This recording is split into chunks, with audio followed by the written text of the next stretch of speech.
Produksi dan reproduksi praktik-praktik sosial atau Giddens menyebutnya rutinitas kehidupan sehari-hari akan memberikan kepastian akan hari esok bagi individu-individu dalam rentangan ruang waktu sosial.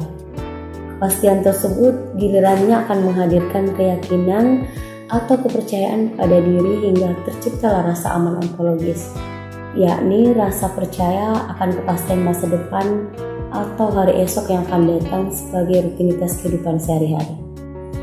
Rasa aman ini akan menemui ujiannya ketika terjadi perubahan yang tiba-tiba, yang tidak terantisipasi sebelumnya. Maka hadirlah rasa cemas mulai dari derajat yang paling ringan sampai pada tingkat yang ekstrim. Kecemasan tersebut harus mampu diatasi oleh setiap individu agar dapat kembali ke kondisi normal kehidupan sehari-hari. Namun, jika tidak mampu diatasinya, berdampak pada terganggunya kejiwaan atau psikologi dari individu tersebut. Mengatasi rasa cemas itu tergantung pada kesadaran reflektif dan kesadaran praktisnya yang bermuara pada pengetahuan yang dimilikinya. Kesadaran reflektif berkenaan dengan daya atau kemampuan individu memahami dan memberi makna yang tak sekedar denotatif tapi juga kontekstual, sehingga tidak memahami situasi yang terjadi secara dangkal. Sedangkan kesadaran praktis berkenaan dengan pengalaman masing-masing individu. Pada saat kita berbicara merdeka belajar, yang terbayang adalah murid. Saya sepakat dengan yang dikatakan oleh Bu Najwa Shihab. Sebagian besar anak Indonesia dunianya hanya terbatas pada ruang kelas. Mimpinya hanya terbatas pada tingginya tangan untuk menjawab pertanyaan gurunya.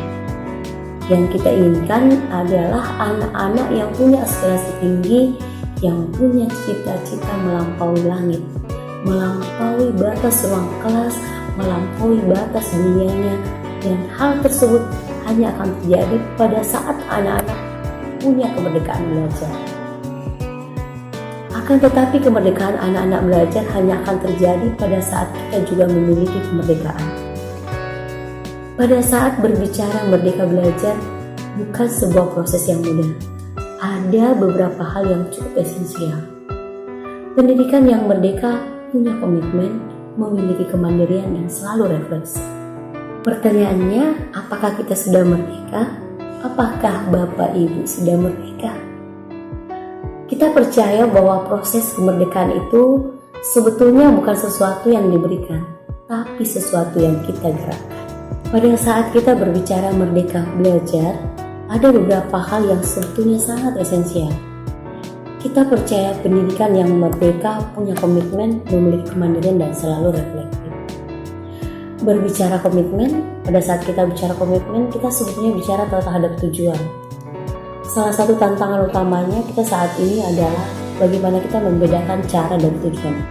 Ketika kita berbicara kemandirian, berarti kita berbicara tentang bagaimana guru mampu mengembangkan dirinya, mengembangkan diri untuk membuat sebuah perubahan. Dan ketika kita berbicara tentang refleksi, maka yang menjadi bagian dari itu adalah kemampuan untuk berefleksi.